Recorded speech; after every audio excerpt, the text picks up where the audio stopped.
চলুন আজ বলি কিভাবে একদিনে পাঞ্জাব ঘুরে দেখবেন।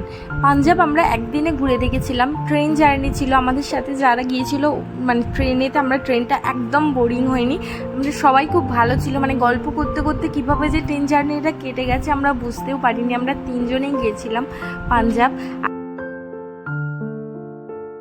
ভালো লাগছিল। যাবার পথে প্রথমে আমরা 9টা নাগাদ অমৃতসর স্টেশনে পৌঁছেছিলাম। ওখান থেকে আমাদের অটো করে, আমাদের আগে থেকেই রুম বুক ছিল। আমার এই হাজব্যান্ডের একজন ফ্রেন্ড এর আর কি ওখানে মানে হোটেল ছিল, তো সেখানেই আমরা উঠেছিলাম। হোটেলটাও খুবই সুন্দর ছিল, কিন্তু আমাদের না আর ভিডিও করা হয়নি। হোটেলের রুমের মানে রুমটা এত ভালো ছিল যে বলে বোঝানো না, কিন্তু আমি রুমের একদম ভিডিও নিয়ে নিই। এটা হলো জালিয়ানওয়ালাবাগ। জালিয়ানওয়ালাবাগ আপনারা অনেকেই জানেন, 1919 সালের 13ই এপ্রিল জালিয়ানওয়ালাবাগের হত্যাকাণ্ড হয়েছিল। রবীন্দ্রনাথ ঠাকুর নাইট উপাধি ত্যাগ করেছিলেন। তো ওখানে ছোট ছোট করে না দৃশ্যগুলো দেখানো হচ্ছিল ভিডিওগ্রাফির মাধ্যমে। মানে অনেক অনেক জায়গায়, 2-3 জায়গায় এরকম কিন্তু ভিডিও করে করে দেখানো হচ্ছিলো। সেদিনের ঘটনাটা কি হয়েছিল না হয়েছিল সব কিছু দেখানো হচ্ছিল। আর এখানে যে গুলি করেছিল এখনও গুলির দাগ আছে। আর জায়গাটা অনেকটা বড় বড় জায়গার মধ্যে সাজানো গোছানো, বেশ ভালোই লেগেছে। এই যে গুলির দাগগুলোও ওখানে বোঝা যাচ্ছে। আর একটা কুয়ো ছিল, কুয়োটাও ঘিরে দেওয়া হয়েছে, যেখানে মানে এত মানুষ মারা গিয়েছিল যে কবর দেওয়ার জায়গা ছিল না, কুয়োতে ফেলে দেওয়া হয়েছিল। সেই কুয়োটাও এখনও আছে। আর এখানে যেখানে রবীন্দ্রনাথ ঠাকুরকে এখানে কিন্তু অনেক জায়গায় দেখান, মানে অনেক জায়গায় রবীন্দ্রনাথ ঠাকুরের স্মৃতি, রবীন্দ্রনাথ ঠাকুরের ছবি সব কিছু আছে। তাই বাঙালি হিসেবে আপনি গেলে কিন্তু এখানে বেশ আপনার ভালো লাগবে। তারপরে আমরা চলে গিয়েছিলাম স্বর্ণ মন্দির। আর জালিয়ানওয়ালাবাগ আর স্বর্ণ মন্দির পাশাপাশি, মানে হেঁটেই আপনি যেতে পারবেন। স্বর্ণ মন্দিরটা তো আর বলার কিছু নেই, এত সুন্দর আর এত পরিষ্কার, মানে যদি নিচেতে খাবার পড়ে যায় আপনি কুড়িয়ে খেতে পারবেন, এতটাই পরিষ্কার। আর পরিবেশটাও বেশ সুন্দর। গান বাজছিল, ওদের পাঞ্জাবিদের যে গান হয় সেই গান বাজছিল।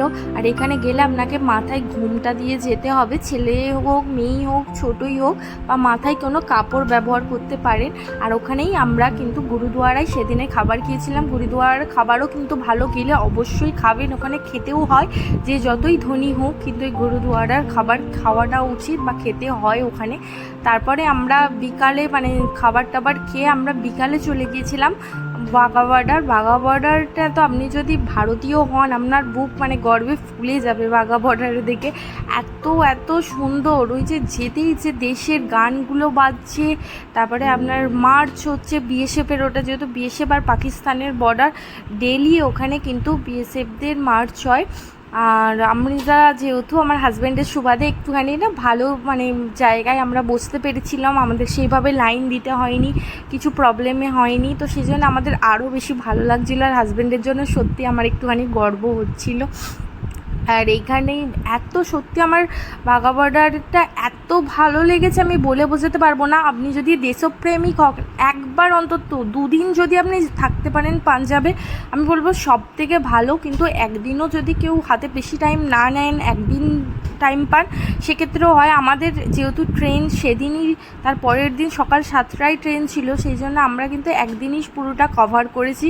তারপরে আমরা বাঘা বর্ডার হয়ে 8টা নাগাদ আমরা গিয়েছিলাম আবার আশপাশে ঘুরে, যেখানে পাকিস্তান আর যখন মানে যুদ্ধ হয়েছিল পাকিস্তান আর যেখানে ইন্ডিয়ার যে ট্রেন একসাথে গিয়েছিল, পাকিস্তানের লাশ আসছিল, ইন্ডিয়ার লাশ যাচ্ছিলো, সেই জায়গাটাতে গিয়েছিলাম। দেখতে পাচ্ছেন পাকিস্তান বর্ডার, ওখানে 2-1 জায়গায় সাইট সিন দেখিয়ে আমরা ফিরতে করতে প্রায় 8টা। ওখানে ফুচকা খেয়ে, ওখানে একটা দাদা ভাই বাদার্স এইরকম আমার ঠিক মনে নেই, বাদার্স কিছু একটা রেস্টুরেন্ট ছিল। আর পাঞ্জাবের খাবারও খুব ভালো, ওদের যে থালি সিস্টেম হয় না খুব ভালো, কিন্তু পাঞ্জাবের খাবার দাবার আমাদের তো শর্ট টাইম ছিল, আর আমার সত্যি কথা সব ভিডিও নেওয়া হয়নি।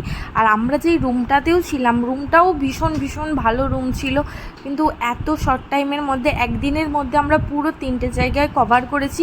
জালিয়ানওয়ালাবাগ আর স্বর্ণ মন্দির পাশাপাশি, কিন্তু বাঘা বর্ডার 30 কিলোমিটার দূরে আপনাকে অটো করে যেতে হবে। অটোতে ভাড়া লেগেছিলো ওই 600 টাকার মতো, অটোতে মোট ভাড়া লেগেছিলো। কেমন লাগলো জানিও। Next video Delhi.